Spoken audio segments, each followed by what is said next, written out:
Hey, how you doing? So, I just wanted to come on because I promised that I would.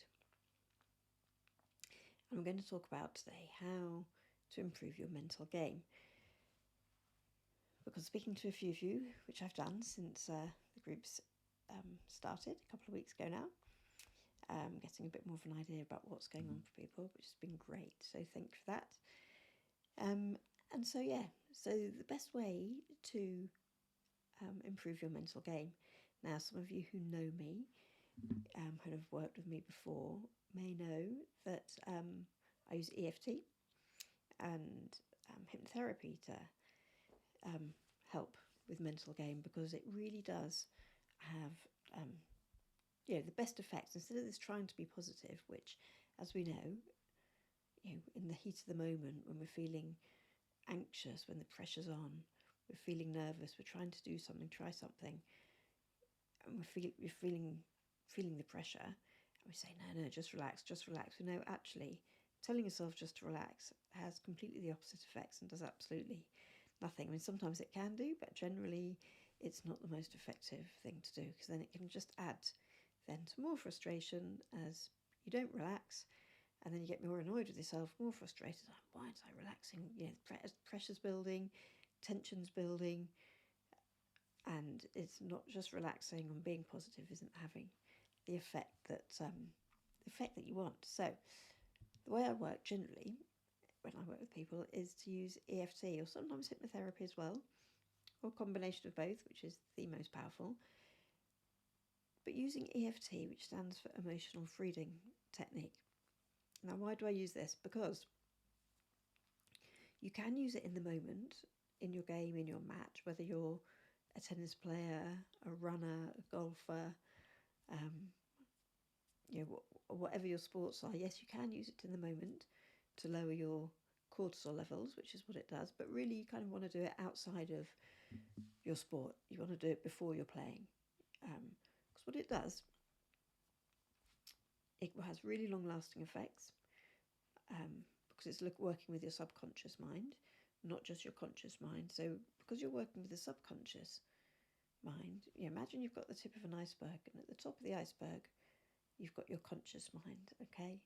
And then beneath the water is the rest of it. You've got the masses of it, and this is your subconscious mind, which is made up of your beliefs, your values, your memories, your experiences, and they're all filed away in a certain order, which all lead to why you behave in this certain way, which is your conscious mind above the water. So when you tap and you use EFT, you're actually working with your subconscious mind, and you're reshuffling your beliefs, the stories that you tell yourself. You're reframing your memories. Not that you want to change your memories, but you might see something before as being, oh, it's really embarrassing or really stressful to think about it. When you cringe when you think of something you've done before. Well, actually, when you tap on it, it doesn't change the fact that you did whatever it was you did, but it can just change the way you see yourself about it, the way you see it.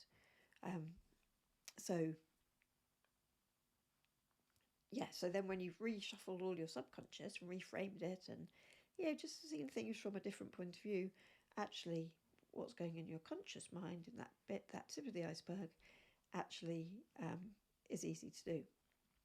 Is this making sense? Do feel free to give me a thumbs up or write a comment. I'm not sure I can see the comments while I'm recording this particularly, but I will answer them when I come back to it. So please, ask away or leave some comments. And in fact, let me know if you're watching the replay or watching it live. I can see someone's watching it live. I don't know who. But yes, put your questions in. Okay, so when you work in this way with EFT, it's long lasting. It can work really quickly, because I'll explain why it works really quickly in a second. But these are two of the main reasons I use it, and it's just highly effective. So what is it? So it has the science to back it up. So no matter how ridiculous you think it looks or it feels doing it, yes, there is the science that backs it up. So what happens is, as you turn my volume down, as you what they found is when they've in the studies, they found that they've measured people's cortisol levels before they tap, and they've done a round of tapping, and they've measured their cortisol levels after the tapping, and the cortisol levels have gone from here and they've significantly dropped down to here. Okay, which is remarkable. So they've had a control group who've done just sat there relaxing, doing nothing, and their cortisol levels pretty much stayed the same. Maybe went up a bit, maybe went down a bit, nothing much. Talking therapy, where they measured the cortisol before an hour's talking, and then afterwards, sometimes they'd found that had gone up, sometimes they'd found it had gone down, but more so than the control group who'd done nothing. But the tapping, it just pretty much came down, significantly came down. And they've measured it, they've tested it with basketball players doing free throw shots. They, when they've tapped on it, the percentage of the number of free throws they've got in, the number of baskets they've got, has increased. The same with footballers, increased their the amount of shots on target from the penalty spot. Golfers with the yips, who've had the yips for years and years and years, after sometimes it's a couple of hours of tapping, sometimes it was a bit more, but they found that the yips have gone. And these are in proper controlled experiments with control groups and data analysis and psychologists working on it. So yeah, they found it is highly effective at reducing cortisol levels. And how it works is, as you tap, so basically, as you think for the issue that stresses you out or that's causing you the problems, so for example, whether it's serving, like, oh my God, my serve's all over the place, it's really inconsistent at the moment, or, oh, I'm never going to win this race or come in the top, 10, I'm too old, I'm too slow, I've not trained enough, or, oh my God, we're playing this team in the cup, they're way better than we are, there's no way we're going to beat them, who are we to win this game, they're much better than us.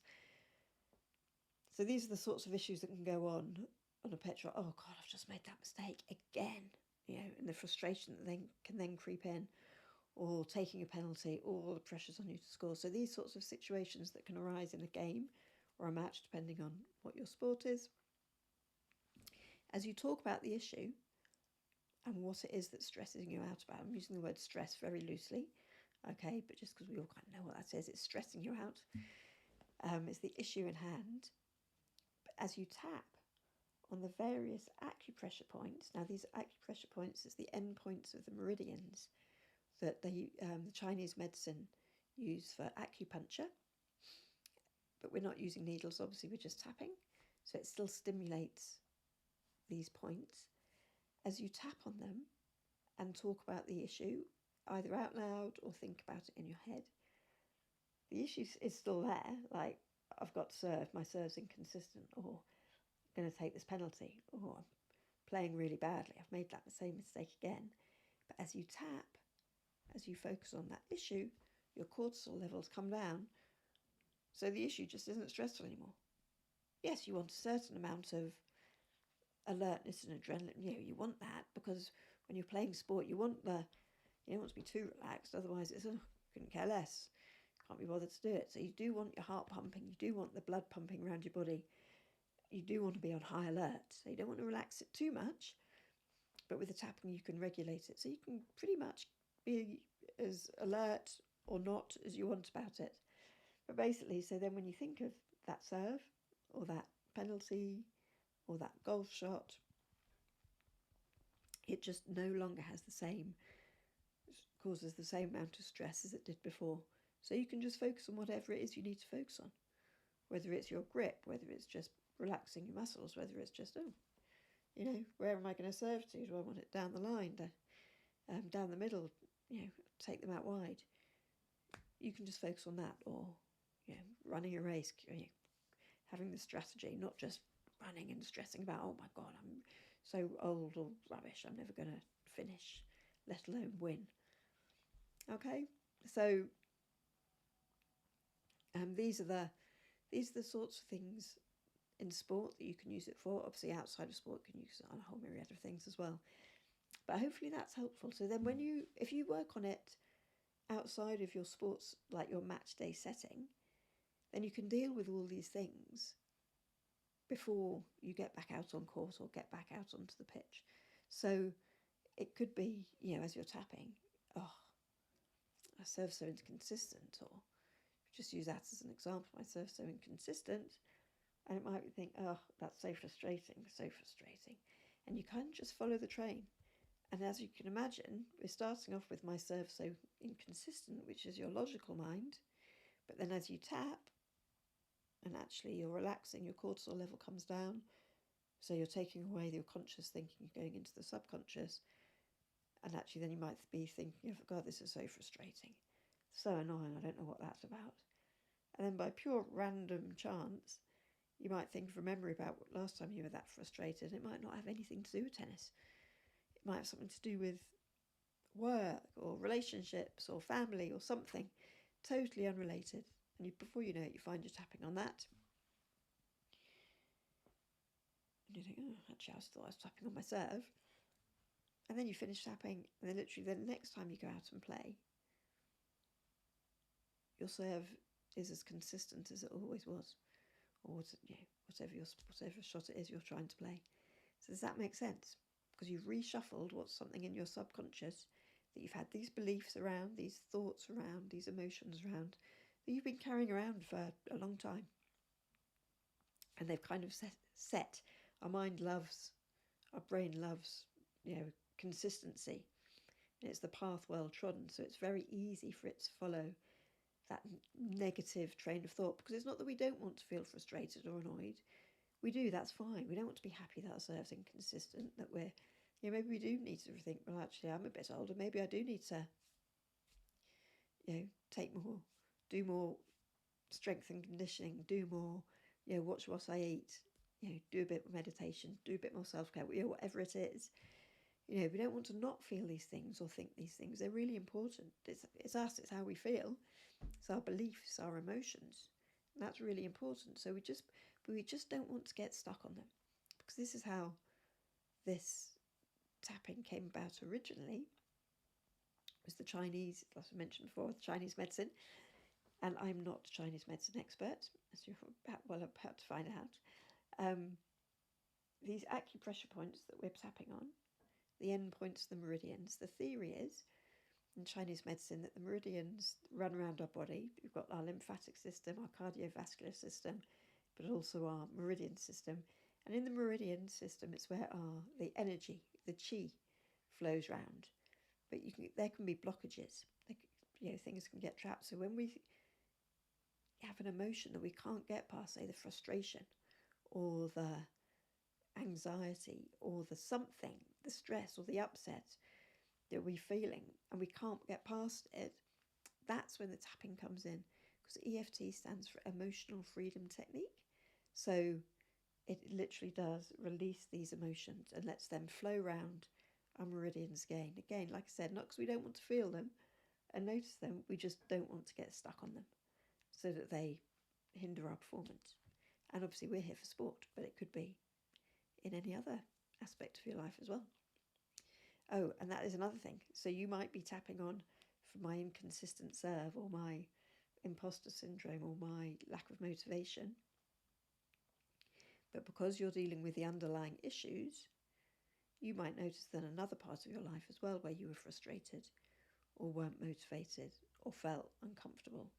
Actually, you might feel a bit better about that as well, because you're dealing with the underlying issue, not the conscious mind, the logical mind bit that we know, where we tell ourselves to be more positive, or come on, you can do this, which is all very well, but actually if subconscious is telling you otherwise, you're never going to be able to be that positive. You might be able to for a bit, and that's great, but not for the long term. Okay. Now, I think I've been talking for a while now, yeah. So look, and I can see we've got someone else watching too, so hello. I'm not sure who it is. I haven't worked out yet how to record and see what's going on Facebook at the same time. So I will look at the comments. So if you're watching the live, great. post your comments or thoughts or questions below, and I will come back and answer them. And likewise, if you're watching the replay, then yeah, post your comments or questions, and how it might affect you, or if you've got any questions about how you could use it in your sport, or would it work on a particular thing, then yeah, feel free to ask away, and I shall do my best to answer. Okay, well look, hopefully that was interesting, and I will do another video at some point where maybe we could all tap together. If that is of interest to you, let me know, and I'll see if we can get something organised. Alrighty, thanks for watching, guys, and I'll see you soon.